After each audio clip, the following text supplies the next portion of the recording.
Hello students. Question answer की series को आगे बढ़ाते हुए हम कुछ और क्वेश्चन यहाँ पर स्टडी कर रहे हैं जो आपके एनसीईआरटी एक्सरसाइज के बुक से लिए गए हैं और उनको सोल्ड यहाँ पर दिखाया गया है और हम उनको एक्सप्लेन करेंगे, उनके आंसर को एक्सप्लेन करेंगे। बहुत सारे क्वेश्चन ऐसे होंगे जो आपको आते होंगे ऑलरेडी और आपको रिवीजन में हेल्प होगी उनके। कुछ ऐसे होंगे जो आपके लिए थोड़ा सा कॉन्सेप्ट जिनका क्लियर नहीं होगा, तो कॉन्सेप्ट आपका क्लियर हो जाएगा क्योंकि ऑलरेडी हम बहुत सारे क्वेश्चन कर चुके हैं, तो बहुत चांस है कि रिपीटेड क्वेश्चन आने के। क्वेश्चन नंबर फोर्थ हमारे सामने है, what are the advantage of sexual reproduction over asexual reproduction. हमने दो तरह के रिप्रोडक्शन इस चैप्टर में पढ़े हैं। एक होता है सेक्सुअल रिप्रोडक्शन जिसमें मेल और फीमेल दोनों सेक्सुअल सेल जो हैं वो रिप्रोड्यूस करते हैं और बाद में कंबाइन होकर के फर्टिलाइजेशन प्रोसेस होती है।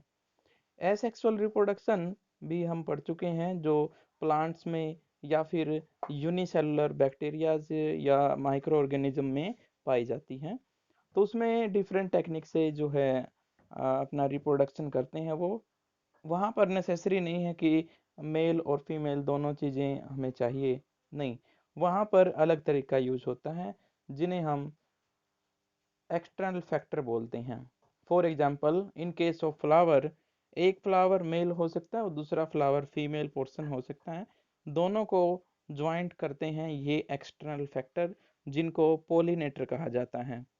जैसे कीट पतंगे हो गए, बर्ड्स हो गए, वाटर हो गया, एयर हो गए, ये सारी चीज़ें जिनसे दो फूल आपस में क्या हो सकते हैं, कांटेक्ट में आ सकते हैं। तो ये जो है एसेक्सुअल रिप्रोडक्शन होता है। और भी डिफरेंट टाइप हमने पढ़े थे एसेक्सुअल रिप्रोडक्शन के। तो ये पूछता है कि हमने दोनों तरह के रिप्रोडक्शन पढ़े, इनमें बेनिफिशियल बताया गया सेक्सुअल रिप्रोडक्शन को, तो क्या एडवांटेज है इसके वो हमें डिस्कस करने हैं। तो हम आंसर देते हैं, in sexual reproduction more variation are produced. हमें पता है कि सेक्सुअल रिप्रोडक्शन में डायरेक्ट कांटेक्ट में आते हैं मेल और फीमेल और वहाँ से फिर एम्ब्रियोज बनता है। और हमें पता है कि ये जो डायरेक्ट कांटेक्ट होता है इसमें डीएनए ट्रांसफरिंग होती है और डीएनए जो होता है वो कंबाइन होकर के एक बेटर क्वालिटी का जो है वहाँ पर एक जनरेशन होता है जिसे हम एडवांस जनरेशन कहते हैं। ये सेक्सुअल रिप्रोडक्शन में ही हो सकता है और ये इंश्योर करता है कि जो स्पीसीज होगी वो सर्वाइवल कर पाएगी या नहीं अकॉर्डिंग टू न्यू एनवायरनमेंट। जो नया एनवायरनमेंट है रोज चेंज हो रहा है जो, उसमें ही वो सर्वाइव कर पाएगी या नहीं। The new formed individual has characteristic of both the parents. अब ये भी खासियत है कि जो न्यू जनरेशन होगी उसमें दोनों की कैरेक्टरिस्टिक होगी।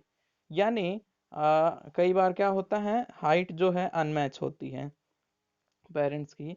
तो जो इंडिविजुअल फॉर्म होगा उसमें सभी कॉमन हो जाएंगी प्रॉपर्टीज, जो माइंड की या फिर डिजीज फ्री जो डीएनए होता है वो प्रॉपर्टीज, हाइट से रिलेटेड, डिफरेंट स्किन कलर से रिलेटेड, ये सारी चीज़ें जो है सोल्ड हो जाती हैं जब हम सेक्सुअल रिप्रोडक्शन में जो है चेंजेस की बात करते हैं। Variation are more viable in sexual mode than in asexual one. जो वेरिएशन होती है वो सेक्सुअल मोड में ज़्यादा जो है होती हैं क्योंकि अभी अभी हमने बताया कैरेक्टरिस्टिक और जो डिफरेंट कैरेक्टर होते हैं ऑफस्प्रिंग के वो दोनों की वजह से आते हैं। This is because in asexual reproduction DNA has to function inside the inherited cellular apparatus। क्योंकि जो डीएनए है उसे फंक्शन करना पड़ता है और सेलुलर apparatus में, यहाँ पर apparatus का मतलब सेल से रिलेटेड है। क्वेश्चन नंबर 5 हमारे पास है, what are the function performed by the testis in human beings. Testis सबसे पहले हम समझ लेते हैं क्या है। ये वो ग्रंथियां हैं जो डिफरेंट हार्मोन रिलीज करती हैं ह्यूमन बींग्स में, मेल रिप्रोडक्टिव सिस्टम में, जो मोबिलिटी प्रोवाइड कराते हैं। डिफरेंट यहाँ पे फ्लूइड जो है ये प्रोड्यूस करती हैं और स्पर्म जो है प्रोड्यूस करने का काम जो है टेस्टिस का होता है।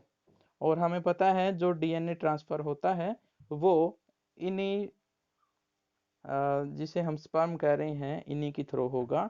और ये स्पर्म कहाँ से जनरेट हो रहे हैं? टेस्टिस से जनरेट हो रहे हैं। तो इनका काम होता है टू प्रोड्यूस स्पर्म, ये स्पर्म का जो है प्रोडक्शन करेंगे। और दूसरा हार्मोन्स रिलीज होता है यहाँ से, टेस्टोस्टेरोन, ये मेल रिप्रोडक्टिव सिस्टम में पाया जाता है। जो बॉयज में सेकेंडरी जो सेक्सुअल कैरेक्टर्स आते हैं उनको शो करती हैं। सेकेंडरी कैरेक्टर्स जो है वो हम डिस्कस कर चुके हैं, और क्या होते हैं, हार्मोन की वजह से जो चेंजेज आते हैं उन्हें सेकेंडरी कैरेक्टर्स कहा जाता है, मेल और फीमेल दोनों में। क्वेश्चन नंबर 6 हमारे पास है, व्हाई डज मेंस्ट्रुएशन अकर्स।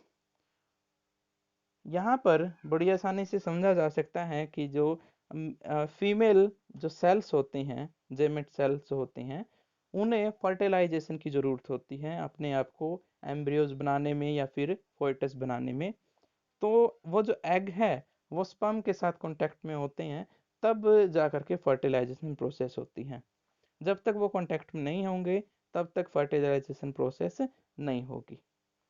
और ये हर महीने ये जो है प्रोसेस होती है, यानी जो फीमेल रिप्रोडक्टिव सिस्टम है वो एक एग रिलीज करता है, फेलोपियन ट्यूब के द्वारा यूटेरस में जो है वो एग आता है, और वहाँ पर उसे फर्टिलाइजेशन के प्रोसेस से गुजरना होता है।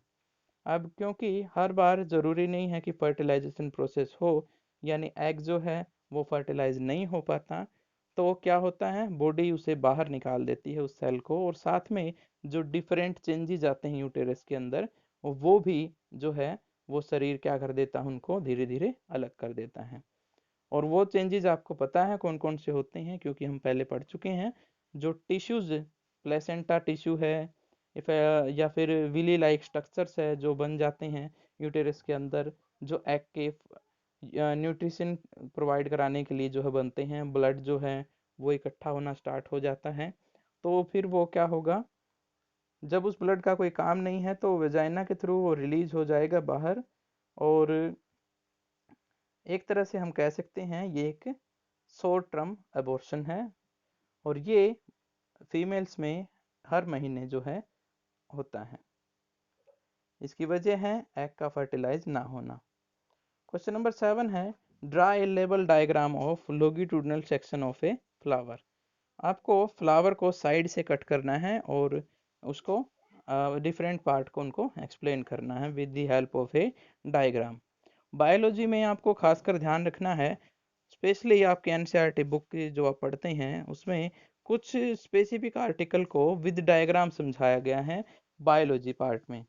तो ये ध्यान देने की ज़रूरत है कि वो एक्चुअली नेसेसरी है वहाँ पर ड्राइंग का आपको समझना। और कई बार ड्राइंग की हेल्प से जब आप आंसर देते हैं तो उसको बेटर रिप्लाई समझा जाता है।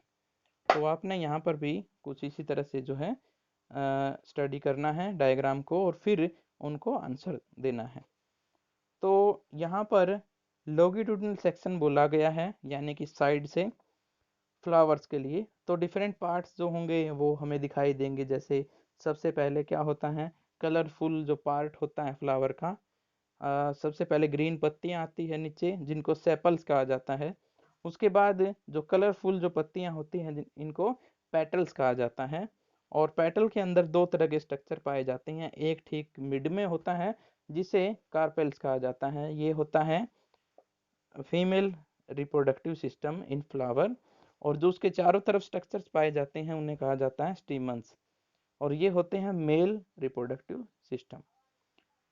कार्पेल के डिफरेंट पोर्शन होते हैं, जो स्टिग्मा है वो इम्पोर्टेंट है, और बीच में जो ज़्यादा एरिया दिखाया गया है ये ओवेरी होती हैं, ओवल्स कह सकते हैं इसको। क्वेश्चन नंबर 8 हमारे पास है, what are the different method of contraception. Contraception का मतलब होता है कि जब हमें गर्भ में जो बच्चे नहीं चाहिए होते तो उस केस में हम कौन से डिफरेंट टेक्निक जो है इस्तेमाल करते हैं। यहाँ पर डिफरेंट टेक्निक हैं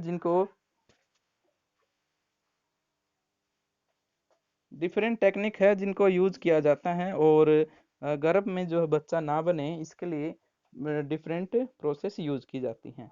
जैसे नेचुरल मेथड, नेचुरल मेथड में हम एजुकेशन को जो है समझते हैं अच्छे से, और जो हमें पॉइंट्स बताए जाते हैं उनका यूज करते हुए हम यूज करते हैं डिफरेंट चांसेस को। स्पर्म और ओवल इन दोनों को मिलने से रोकने की जो प्रोसेस है, उससे जो है फर्टिलाइजेशन रोका जा सकता है, यानी एक तरह से बच्चा बनने की जो प्रोसेस है वो रुक जाएगी। तो यहाँ पर भी कुछ ऐसा ही हो सकता है। जो 10 से 17वां दिन होता है आफ्टर मेंस्ट्रुएशन साइकिल, उस केस में जो है ये प्रोसेस होने के चांसेस कम हो जाते हैं, यानी फर्टिलाइजेशन होने के चांसेस कम हो जाते हैं। तो फर्टिलाइजेशन नहीं होगा तो नेचुरल वे में जो बच्चा है वो नहीं बन पाएगा। सेकंड, बैरियर मेथड, इसमें कॉन्डोम्स वगैरह यूज कर ली जाती हैं और बैरियर की हेल्प से जो स्पर्म है या एग्स हैं उनको फैलोपियन ट्यूब और वास डेफरेंस से जो प्रोडक्शन होता है उसको रोका जाता है। ओरल कॉन्ट्रासेप्टिव, ओरल कॉन्ट्रासेप्टिव में कुछ टैबलेट्स या ड्रग्स ली जाती हैं और जिनसे क्या होगा, हार्मोन इनबैलेंस कर दिए जाते हैं, उससे एग्स के रिलीज होना रोक दिया जाता है और इसे ओरल कॉन्ट्रासेप्टिव मेथड कहा जाता है। इसके कुछ साइड इफ़ेक्ट भी होते हैं, तो ये अच्छे से डॉक्टर की सलाह के साथ ही हमें इसको यूज करना चाहिए। इम्प्लांट्स एंड सर्जिकल मेथड, ये सबसे इफ़ेक्टिव तरीका है, लेकिन ये तब लिया जाता है जब ज़्यादा एज हो जाती है। इम्प्लांट्स एंड सर्जिकल मेथड, इसमें क्या किया जाता है, इम्प्लांट्स में कुछ डिवाइस इम्प्लांट की जाती है, फॉर एग्जांपल कॉपर टी, ये यूटेरस में जो है प्रेगनेंसी को रोकने के लिए यूज की जाती हैं। और सर्जिकल मेथड दोनों में यूज हो सकते हैं, मेल रिप्रोडक्टिव सिस्टम में भी और फीमेल रिप्रोडक्टिव सिस्टम में भी। मेल रिप्रोडक्टिव सिस्टम यानी जो वास डेफरेंट ट्यूब थी जो स्पर्म को जो है आगे तक लेके जाती है, उसको ब्लॉक कर दिया जाता है। और फीमेल रिप्रोडक्टिव सिस्टम में जो फैलोपियन ट्यूब थी जो एग को यूटेरस में लेके आती है, उसको ब्लॉक कर दिया जाता है। ये इम्प्लांट एंड सर्जिकल मेथड्स हैं। ये ज़्यादा सेफ्टी वाले मेथड हैं और इनमें साइड इफ़ेक्ट देखना कम आता है, मतलब कम मिलते हैं ये। क्वेश्चन नंबर 9 हमारे पास है, how are the mode of reproduction different in unicellular and multicellular organism. Unicellular और मल्टीसेलुलर ऑर्गेनिज्म में डिफरेंट टेक्निक यूज होती हैं। हमें अच्छे से पता है यूनिसेलुलर जो होते हैं वो ज़्यादातर कौन सा मेथड यूज करते हैं, एसेक्सुअल रिप्रोडक्शन वाला मेथड यूज करते हैं। वो अपने सेल को क्या कर लेते हैं, डिवाइड कर लेते हैं, डिफरेंट जो पार्ट्स होते हैं उनके अंदर, सेल के अंदर, चाहे वो लिक्विड फॉर्म हो चाहे वो सेल का न्यूक्लियस हो, वो डिवाइड हो जाते हैं दो से ज़्यादा पार्ट में। दो में भी दो में होते हैं तो फिजन कहलाता है, और दो से ज़्यादा होते हैं तो बडिंग प्रोसेस कहलाती है। तो ये यूनिसेलुलर में पाया जाता है। और मल्टी सेलुलर ऑर्गेनिज्म में जो रिप्रोडक्टिव सिस्टम है वो विकसित हो चुके होते हैं, तो उस केस में डायरेक्ट कॉन्टैक्ट वाले जो है मेथड यूज किए जाते हैं, फॉर एग्जांपल सेक्सुअल रिप्रोडक्शन। ये हम अच्छे से डिटेल में पढ़ चुके हैं। क्वेश्चन नंबर 10 हमारे पास है, how does reproduction help in providing stability into population of species. ये पूछता है कि रिप्रोडक्शन कैसे हेल्प करता है स्टेबिलिटी बनाए रखने में जो स्पीसीज की पॉपुलेशन होती है। इसका हमें आइडिया अच्छे से है कि हमारा जो लाइफ साइकिल है वो लिमिटेड है, और एक एज के बाद जो है एक डेथ हो जाएगी, जो अभी फिलहाल चल रही है जनरेशन उसकी। तो नेक्स्ट जनरेशन को एक प्रोड्यूस करने के लिए रिप्रोडक्शन के यूज किया जाता है, मतलब होना जरूरी है। तो इस तरह से न्यू जो इंडिविजुअल है वो आते रहते हैं और वो पेरेंट्स से रिजल्ट मिलता रहता है उनका। तो हम कह सकते हैं यहाँ पर स्टेबिलिटी को बनाए रखने के लिए, पॉपुलेशन की स्टेबिलिटी को बनाए रखने के लिए रिप्रोडक्शन हेल्प करता है। सेकंड, उनमें जो कैरेक्टर्स हैं ट्रांसफ़र करने या उनकी क्वालिटी को इंक्रीज करना, ये सारे काम भी जो है जो ओल्ड जनरेशन है वो पहले ही करके जाती है, यानी स्टेबिलिटी मेंटेन रखती है। क्वेश्चन नंबर 11 है, what could be the reason for adopting contraceptive method. जो कॉन्ट्रासेप्टिव मेथड हैं यानी रोकथाम जो मेथड है अभी अभी हमने पढ़े थे, वो क्यों अडॉप्ट किए गए हैं? तो कई तरीके हैं यहाँ पर, कई रीज़न हैं उनके। टू प्रिवेंट अनवांटेड प्रेगनेंसी, जो अनवांटेड प्रेगनेंसीज होती हैं यानी फिजिकली हम तैयार होते हैं उसके लिए लेकिन मेंटली प्रिपेयर नहीं होते, तो उस केस में प्रेगनेंसी को रोका जाता है इन मेथड से। टू कंट्रोल पॉपुलेशन राइज और बर्थ रेट, जो बर्थ रेट है या पॉपुलेशन का इंक्रीज रेट है उसको रोकने के लिए भी ये मेथड यूज किए जाते हैं। To prevent the transfer of sexually transmitted disease, जो सेक्सुअली ट्रांसमिटेड डिजीज हैं जैसे HIV एड्स हैं, उनको रोकने के लिए भी ये मेथड जो है यूज होते हैं। तो इस तरह से हमारे जो एक्सरसाइज क्वेश्चन हैं वो भी यहाँ पर स्टॉप होते हैं, और मुझे उम्मीद है आप इसको बुक से भी अच्छे से पढ़ेंगे। आपको ये PDF भी भेज दी जाएगी, आप इसमें से भी अच्छे से डिटेल में पढ़ेंगे, और अगर कोई प्रॉब्लम आती है तो मैसेज कीजिए। Okay, all the best.